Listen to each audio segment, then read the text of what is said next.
Hello student, कैसे हैं आप लोग। उम्मीद करता हूँ कि ठीक होंगे और पढ़ाई में व्यस्त होंगे। ठीक है, और हम लोग आज का पढ़ाई शुरू करते हैं। आज का जो क्लास है वो मेनली रूप से जो रेशियो पढ़ा रहे थे उसके आगे जो निर्भर करता है उस पर है। आगे में जो रेशियो में होगा वो क्या होगा कि एक निश्चित राशि दिया रहेगा और रेशियो दिया रहेगा, अनुपातिक राशि दिया रहेगा, उसका तुलना उससे करेंगे। ठीक है, लेकिन उससे पहले कुछ चीज़ है जो कि एग्ज़ाम में आंसर तक जल्दी पहुंचने का तरीका रहेगा। ठीक है, तो आइए हम लोग आगे देखते हैं।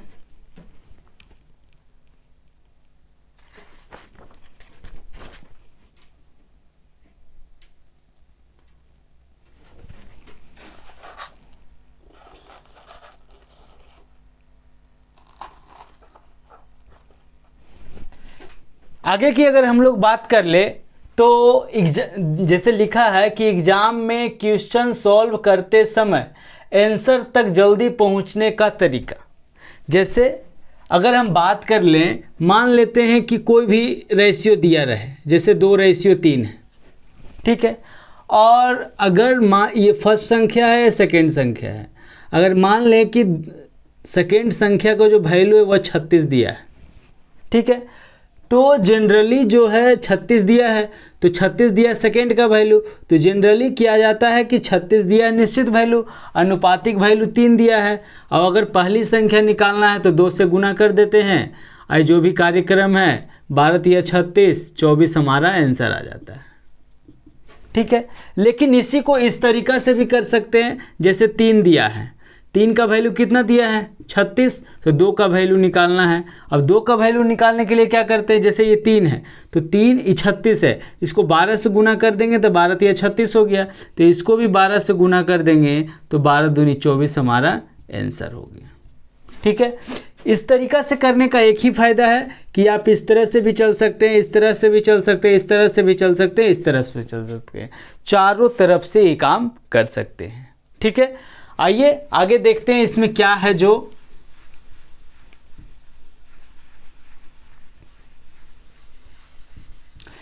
तो जैसा कि दिया है, क्या दिया है कि 6 का वैल्यू अगर 240 दिया है, जैसे 6 का वैल्यू क्या दिया है 240 दिया है, तो 12 का वैल्यू क्या होगा, ये बात है। तो देखिए इसको जैसे कैसे कर, इसको ऐसे भी कर सकते हैं, जैसे 6 का वैल्यू क्या दिया 240, तो 6 का वैल्यू है तो 12 का वैल्यू क्या होगा, जो 6 × 24 होता है, 40 × 12 कर देंगे तो 12 × 48 480 हमारा आंसर आ जाएगा। ठीक है, इसी को हम इस तरीका से, जैसे इसमें होता क्या है कि 640 निश्चित राशि है, 6 दिया अनुपातिक राशि, 12 से जिसका निकालना है उससे गुना कर देना है। लेकिन इसी को हम लोग इस तरीका से भी कर सकते हैं, जैसे 6 को 6 है, आई 240 है, तो 6 × 40 यानी कि 40 से अगर इसको गुना कर दें और इसको भी 40 से गुना कर देंगे तो हमारा 12 × 48 480 आंसर आ जाएगा। ठीक है, इसी को ऐसे भी कर सकते हैं कि अगर 6 को अगर हम 2 से गुना कर देंगे तो 12 आ गया, तो 240 को अगर 2 से गुना करेंगे 480 आ गया। ठीक है, तो इसमें यही तरीका है कि इसमें तो आप ऐसे लिख के कर सकते हैं, लेकिन इसमें आप चारों तरीका से, इधर से इधर से इधर से इधर से चारों तरफ से इस काम को कर सकते हैं।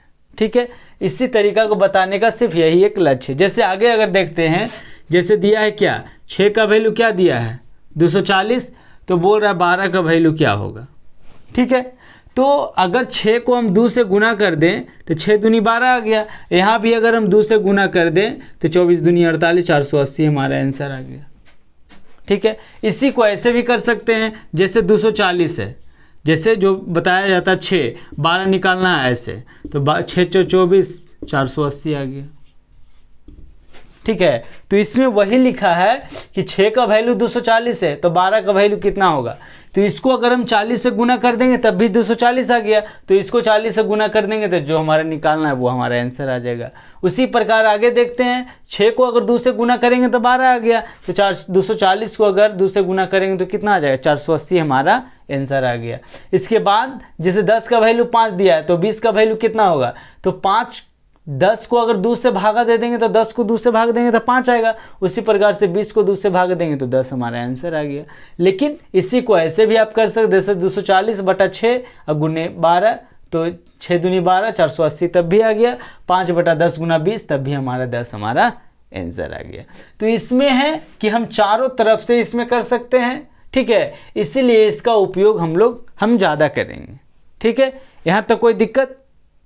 अगर दिक्कत नहीं है तो हम लोग फिर आगे की ओर चलते हैं, ठीक है। और दूसरा बात ये कि एग्जाम में क्वेश्चन सॉल्व करते समय आंसर तक जल्दी पहुंचने का ये तरीका होता है। जैसे अगर बात कर लें, जैसे 24 है तो यहाँ 3 है तो आंसर 3 का मल्टीपल होगा। ये भी वो आगे हम बताएंगे, ठीक है, आगे ही बताएंगे जो ज़्यादा बेटर रहेगा। यहाँ तो कोई दिक्कत? देख लीजिए। तो हम लोग फिर आगे की ओर चलते हैं। आगे की ओर चलते हैं।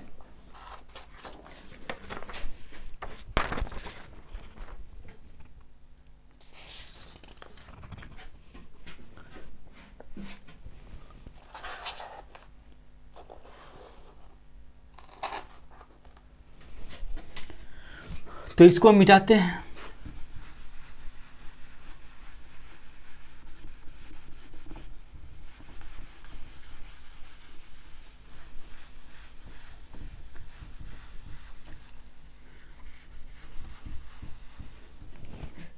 यहां से शुरू होता है एग्जाम में क्वेश्चन को सॉल्व करते समय बचाना।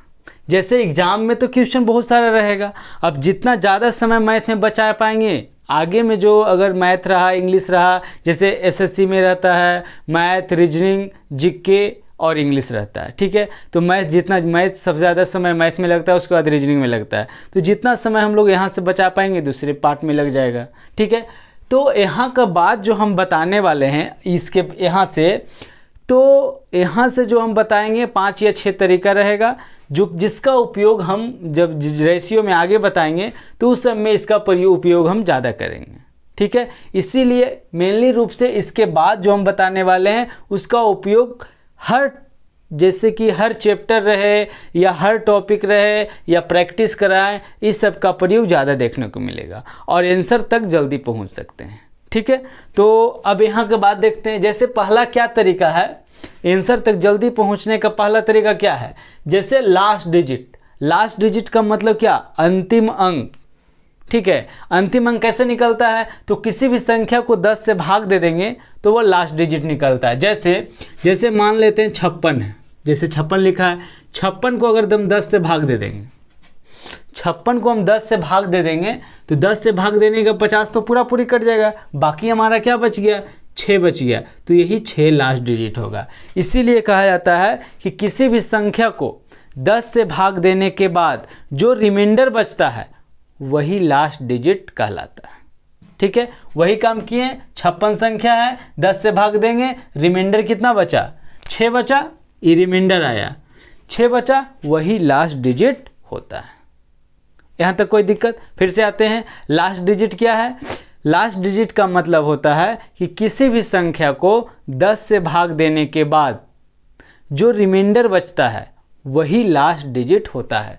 जैसे आगे बात कर लेते हैं 172, 10 से भाग देंगे तो 170 तो पूरी कट जाएगा, बाकी रिमाइंडर हमारा क्या बच जाएगा? रिमाइंडर 2 बच जाएगा। तो ये रिमाइंडर जो हो जाएगा वो हमारा लास्ट डिजिट हो जाएगा। यहाँ तक कोई दिक्कत? तो ये तो हम बताएं कि लास्ट डिजिट कैसे निकलता है। जो अभी तक तो जो बताना है वो अब आगे बताएंगे। यहाँ तक कोई दिक्कत? तो इसको मिटाते हैं और आगे देखते हैं। अब बात करते हैं कि एग्ज़ाम में सॉल्व करना है।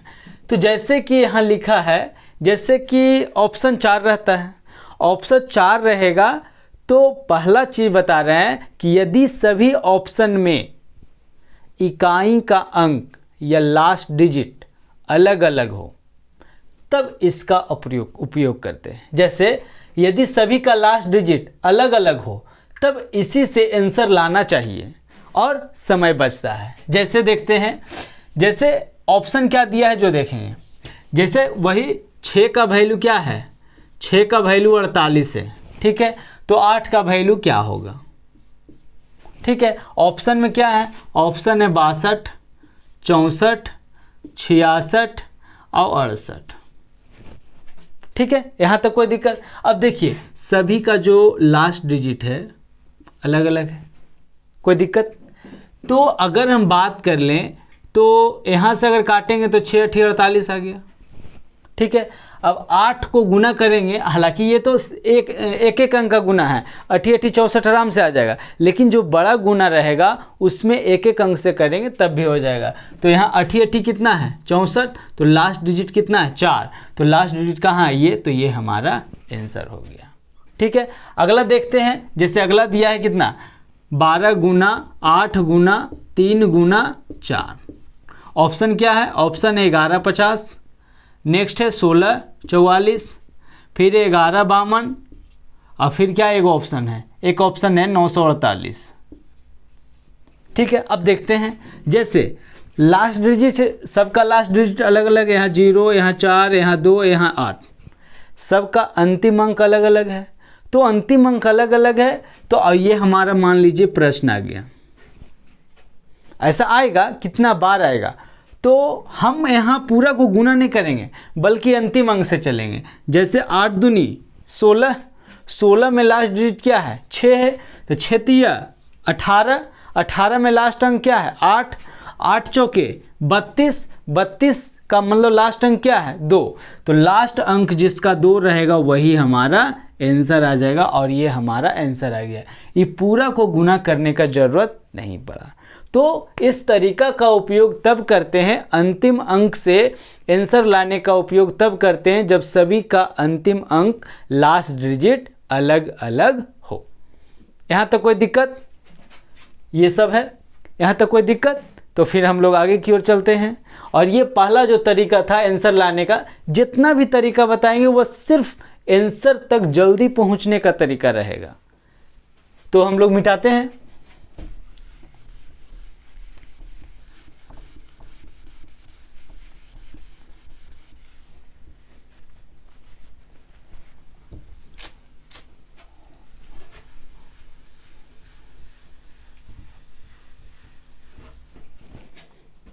आइए दूसरा क्वेश्चन, दूसरा तरीका देखते हैं।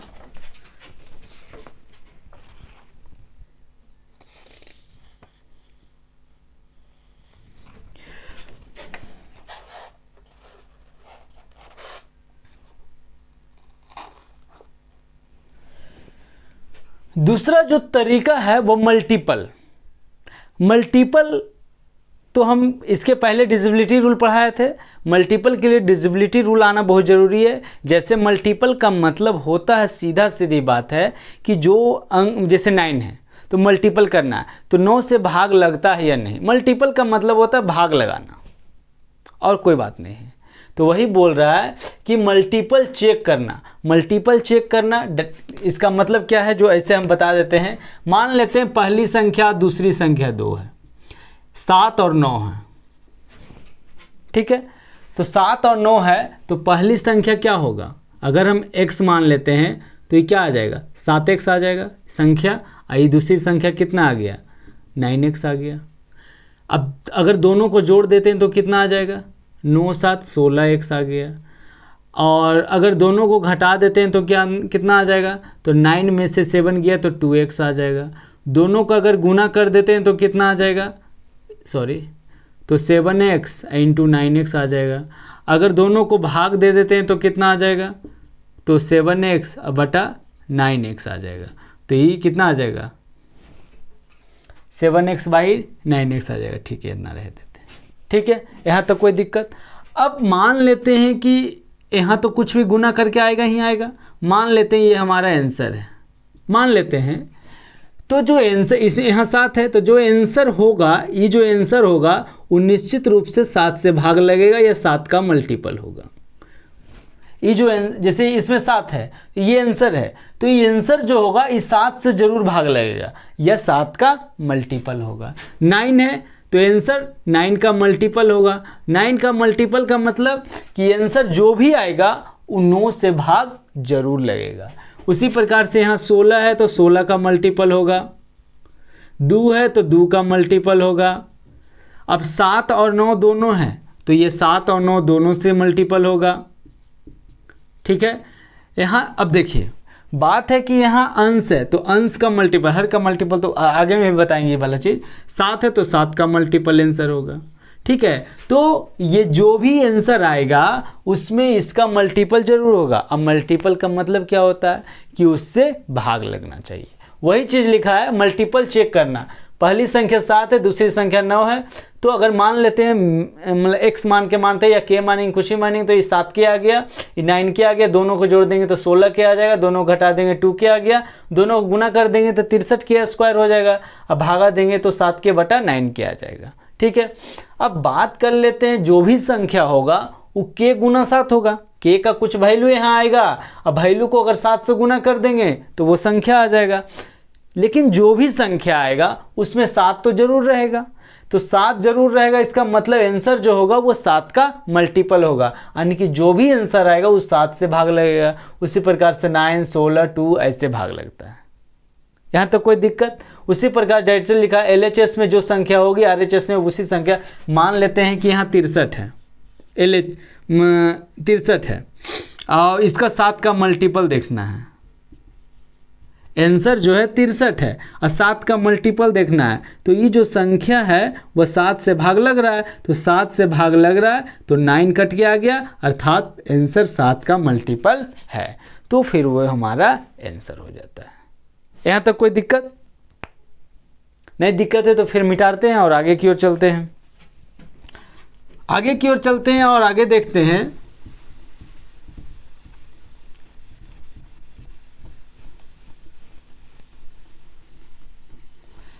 अभी मल्टीपल में ही और है।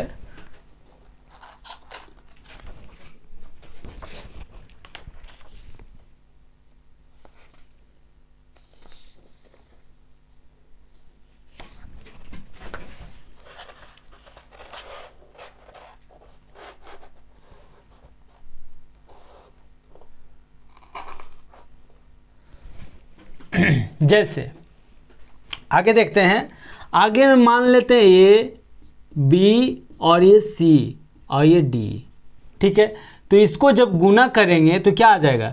ABCD आएगा, ये आंसर आएगा।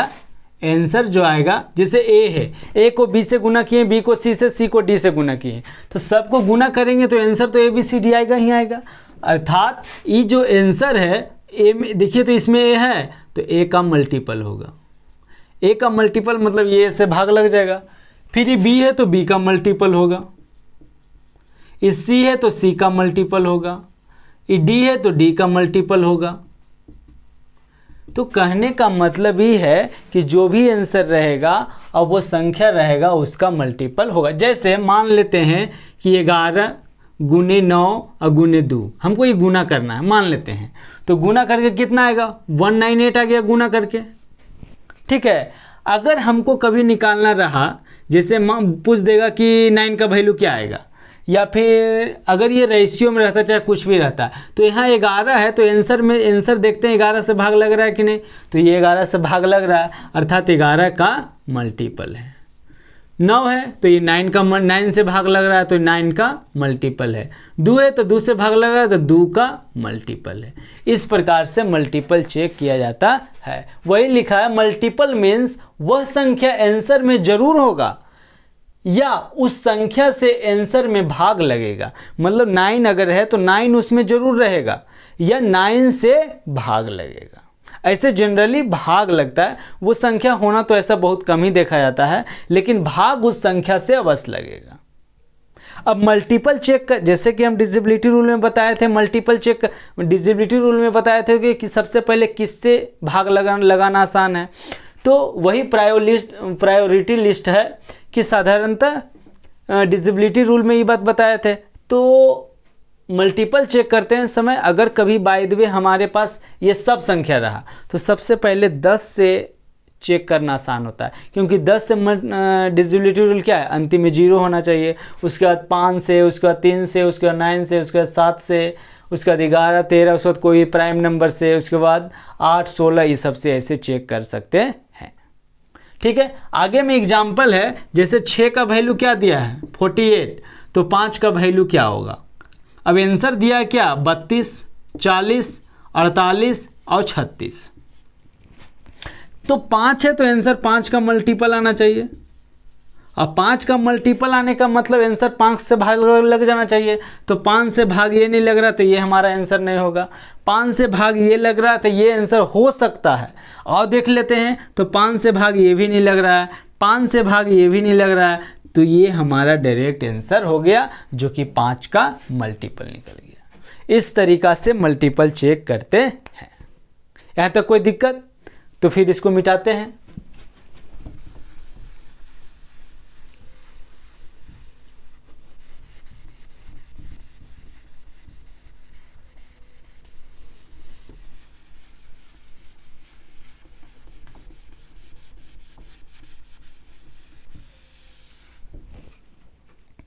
इसको मिटाते हैं और आगे की ओर देखते हैं।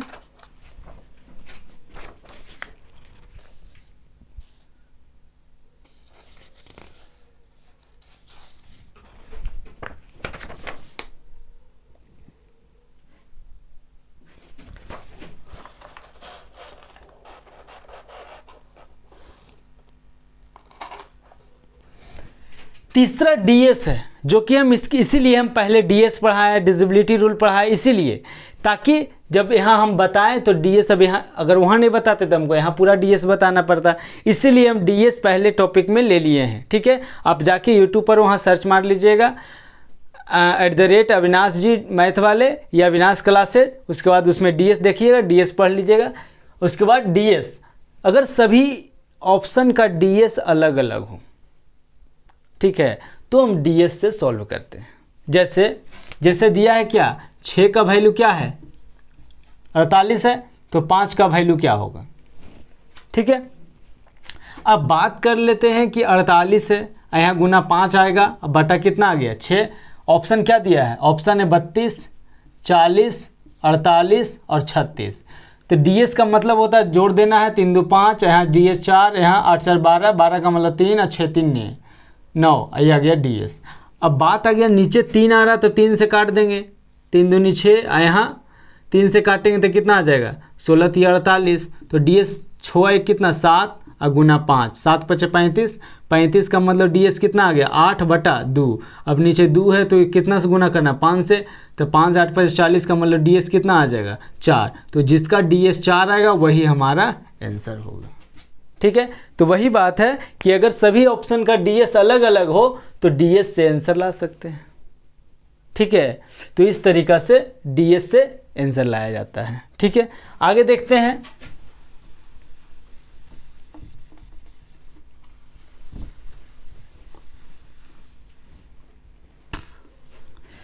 आगे देख लेते हैं अप्रॉक्स। अप्रॉक्स का मतलब होता है जैसे लगभग, लगभग का मतलब अगर सभी ऑप्शन दूर दूर हो, जैसे 700, 800, 900, 1200 ऐसे रहे, या फिर ऐसे भी रह सकता है 400, 800, 1600, 100, ऐसे भी। जब ऑप्शन दूर दूर रहे तो अप्रॉक्स का प्रयोग कर लिया जाता है। जैसे 6 का वैल्यू मान लेते हैं 47 दिया है, तो 5 का वैल्यू क्या होगा। ठीक है, तो यहाँ कितना ऑप्शन में दिया है 39.16, बी में क्या है 78.44, सी में क्या है 55.23 और डी में क्या है 95.21।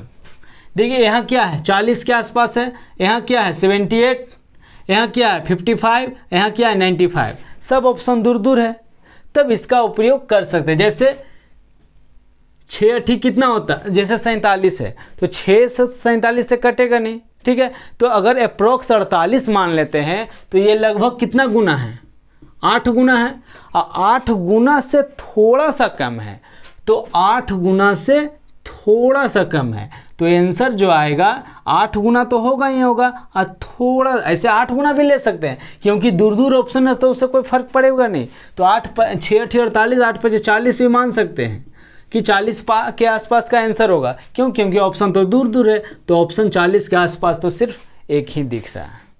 ठीक है, तो जब हमारा ऑप्शन दूर दूर हो तब अप्रोक्स लगभग का उपयोग कर सकते हैं। यहाँ तक कोई दिक्कत? तो इसको मिटाते हैं। खैर आगे भी देखना है ना।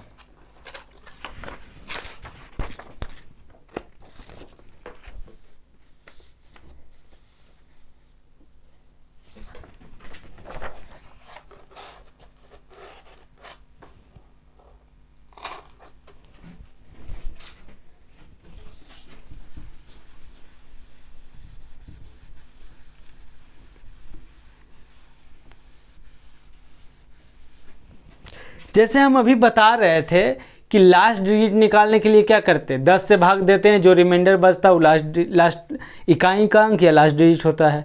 उसी प्रकार से अगर अंतिम 2 अंक निकालना है तो 100 से भाग देंगे, 100 से भाग देने के बाद जो रिमाइंडर बचता है वही अंतिम 2 अंक होता है। वही लिखा है, किसी भी संख्या को 100 से भाग देने के बाद जो शेषफल बचता है वही लास्ट 2 डिजिट होता है। यदि शेषफल निगेटिव है तो 100 जोड़कर उसे पॉजिटिव बना लेते हैं। जैसे अगर हम बात कर लें, जैसे 143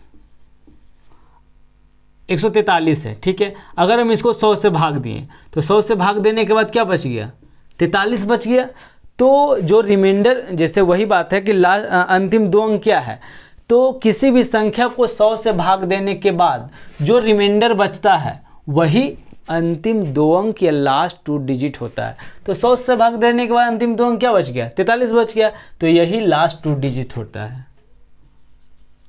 लास्ट 2 डिजिट, अंतिम 2 अंक, ठीक है। अब इसी में बात क्या है कि निगेटिव आने, अच्छा निगेटिव हम बताते हैं इसके बाद, पहले ये देख लेते हैं।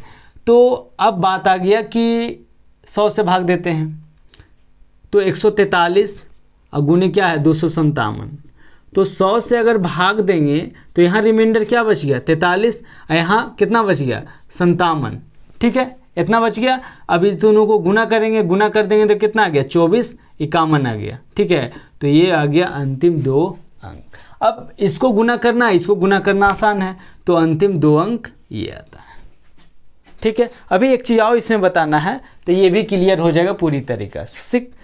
अब एक चीज़ बात है कि जैसे 100 है, 100 से हम भाग दे दिए, तो अगर 50 को हम 2 से गुना करें तो क्या प्राप्त होता है, 100 प्राप्त होता है।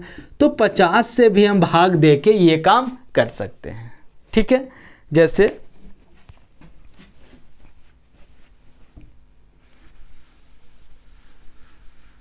इसको मिटाते हैं,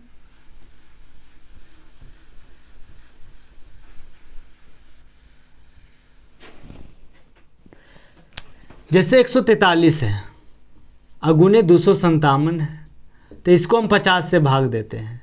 तो अब 50 से भाग देते हैं तो 50 दूनी 100, ठीक है, तब भी 43 रिमाइंडर आएगा, और 50 और 200, तो यहाँ 57 आ गया, ज़्यादा रिमाइंडर आ गया, तो एक बार और लगेगा तो रिमाइंडर कितना बचेगा 7। तो यही बात आता है माइनस, जो यहाँ निगेटिव रिमाइंडर की बात हम किए हैं। अगर 50 दिए 150 देते हैं, 50 दिए 150 देते हैं तो -7 रिमाइंडर आ जाएगा। यहाँ 50 5 बार अगर भाग लगाते हैं तो +7 रिमाइंडर आता है, तो +7 रिमाइंडर आ गया तो कितना आ गया -49 आ गया। अब माइनस में तो होगा नहीं, ठीक है, तो माइनस में नहीं होगा तो 50 जोड़ देंगे तो पॉजिटिव में आ जाएगा, तो 01 आ गया, अंतिम 2 अंक। अगर इतना में आंसर आ गया तो ठीक, नहीं तो एक बार और 50 जोड़ देंगे, एक बार और 50 जोड़ देंगे तो कितना आ गया 51। अब इतना गुना किए, इतना काम किए थे, तब हमको अंतिम 2 अंक आया था। ऐसे 50 से भाग दिए तब अंतिम 2 अंक 51 आ गया, ठीक है। तो ये काम 50 से भी किया जा सकता है।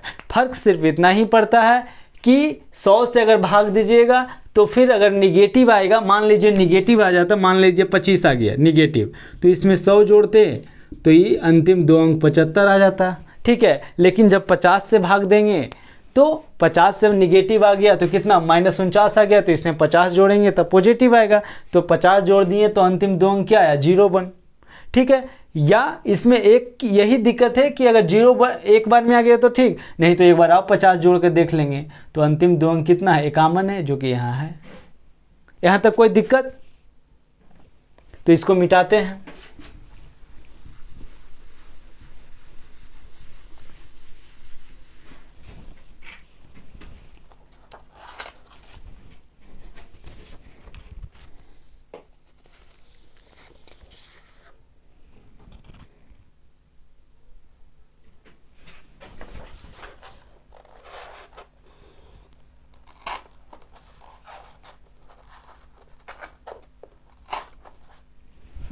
जैसे लिखा है, किसी भी संख्या को 50 से भाग देने के बाद जो शेष बचता, अभी हम बताए हैं, जो शेष बचता है वही लास्ट 2 डिजिट होता है।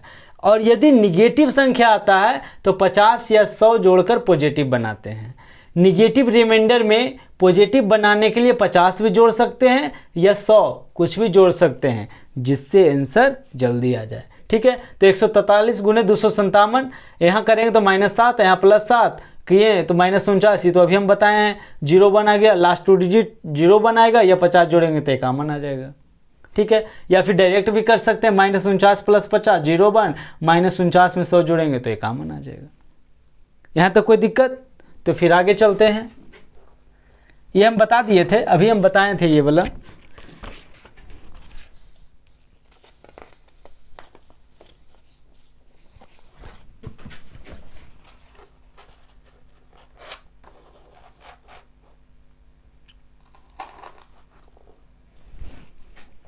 वही दूसरा लिया गया एग्जाम्पल, जैसे 153 गुने 162। ठीक है, अब अंतिम 2 ऑप्शन दिया है क्या, 24 7 8 6, उसके बाद है 36 5 4 3 1 7 8 2 6 और 1 2 4 9 6। ठीक है, तो ध्यान देना है कि हमको इसको गुना करके आंसर लाना है। तो गुना करना थोड़ा सा कठिन है, लेकिन अगर हम देखें अंतिम 2 अंक 86 है, 43 है, 26 है और 96 है। अंतिम 2 अंक से आंसर आ सकता है। तो अगर हम 50 से इसको भाग देते हैं, ठीक है, तो 50 से भाग देते हैं तो +3 आ गया रिमाइंडर यहाँ, और यहाँ 50 से भाग देंगे तो 162 है ना, सॉरी संख्या 162 है। 50 से भाग देंगे तो कितना आ जाएगा, 12 आ जाएगा। ठीक है, 12 ये कितना आ गया, 36। तो अंतिम 2 अंक कितना आना चाहिए, 36। तो 36 है, नहीं है। अभी हम बताए थे कि अगर एक बार में आंसर नहीं आए तो एक बार आओ इसमें 50 जोड़ लीजिए। 50 जोड़ लेंगे तो कितना आ गया, 86। 86 है तो 86 है, तो ये हमारा आंसर आ गया। बस 50 में यही दिक्कत है कि आपको एक बार में आंसर नहीं भी आए तो एक बार और आपको 50 जोड़ कर आंसर लाना पड़ेगा। यही एक दिक्कत है बस, और कोई दिक्कत नहीं उसमें। ठीक है, जैसे यहाँ कितना डायरेक्ट 36 आ गया, तो अंतिम 2 अंक 36 आना चाहिए, लेकिन 36 तो ऑप्शन में नहीं है, तो एक बार और 50 जोड़ना होगा। तो 50 जोड़ेंगे तो 86, जो कि 86 अंतिम 2 अंक है। इसको बिना गुना किए हमारा डायरेक्ट आंसर आ गया। तो अंतिम 2 अंक अलग अलग हो तब ये सब का प्रयोग किया जाता है। या फिर दहाई के अंक से भी देख सकते हैं। दहाई का अंक क्या है, 8, तो दहाई का अंक 8 कहाँ है, सिर्फ यहाँ है, तो ये हमारा आंसर आ जाएगा। कोई दिक्कत? तो इसको मिटाते हैं। ये 5वां तरीका था आंसर तक जल्दी पहुंचने के लिए।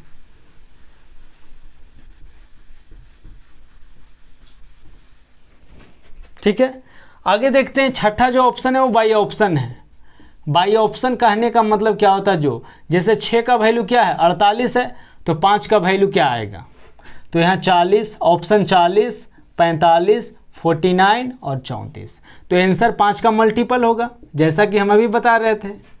5 का मल्टीपल का मतलब 5 से भाग लगेगा, तो 5 से भाग ये नहीं लग रहा है, ये नहीं लग रहा है। ठीक है, अब ये दोनों 5 से भाग लग रहा है, तो दोनों में तो कोई एक ही ऑप्शन आंसर होगा। ठीक है, तो अगर 5 का वैल्यू हम मान लेते हैं 35, ऑप्शन बी लेके चलते हैं 35, तो 5 का वैल्यू अगर 35 माने तो ये कितना गुना है, 7 गुना है। तो 5 का वैल्यू 35 है, तो 6 का वैल्यू कितना आएगा, इसको भी 7 से गुना करेंगे तो कितना, 42 आया। लेकिन दिया कितना है, 48।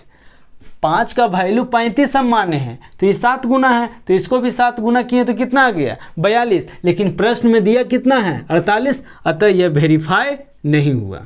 वेरीफाई नहीं हुआ तो ये हमारा आंसर नहीं होगा। तो हमारा आंसर बच क्या गया, तो ऑप्शन ए हमारा आंसर हो गया।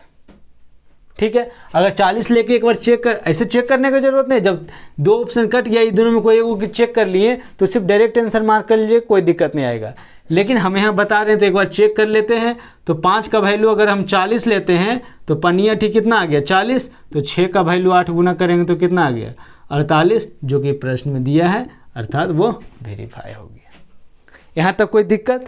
तो ये था 6 तरीका जो कि आंसर तक जल्दी पहुँचा जाता है।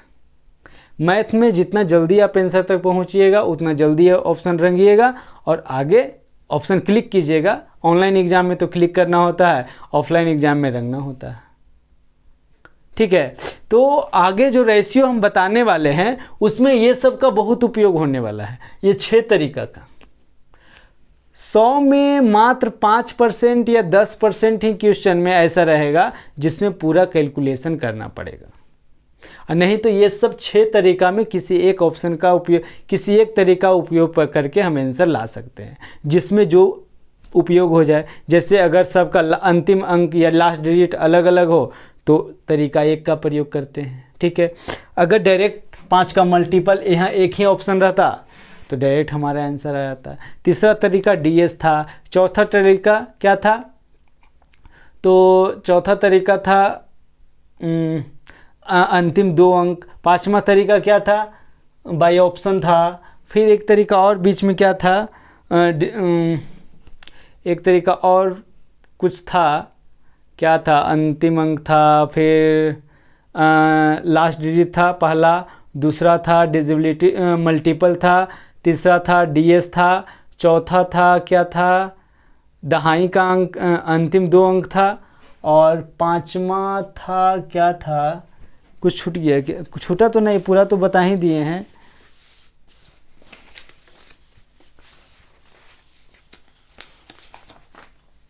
हाँ, एगो अप्रोक्स था। अंतिम अंक लास्ट डिजिट था पहला, लास्ट डिजिट से आंसर तक पहुंच सकते हैं। दूसरा जो था मल्टीपल से, तीसरा DS से, चौथा अप्रोक्स से, पांचवा जो था वो अंतिम 2 अंक से, और छठा जो था बाय ऑप्शन से था। ठीक है, यहाँ तक कोई दिक्कत? तो आज का क्लास इतना ही रहेगा। अगला जो क्लास होगा उसमें अब रेशियो चलेगा, रेशियो को ख़त्म होगा, फिर आगे का चैप्टर होगा। लेकिन इसके बाद जो रेशियो आएगा उसके बाद प्रैक्टिस रहेगा, उसके बाद फिर आगे मेरे जो भी क्लास रहेगा वो होगा। ठीक है, तब तक के लिए धन्यवाद। फिर मिलते हैं अगले क्लास की ओर।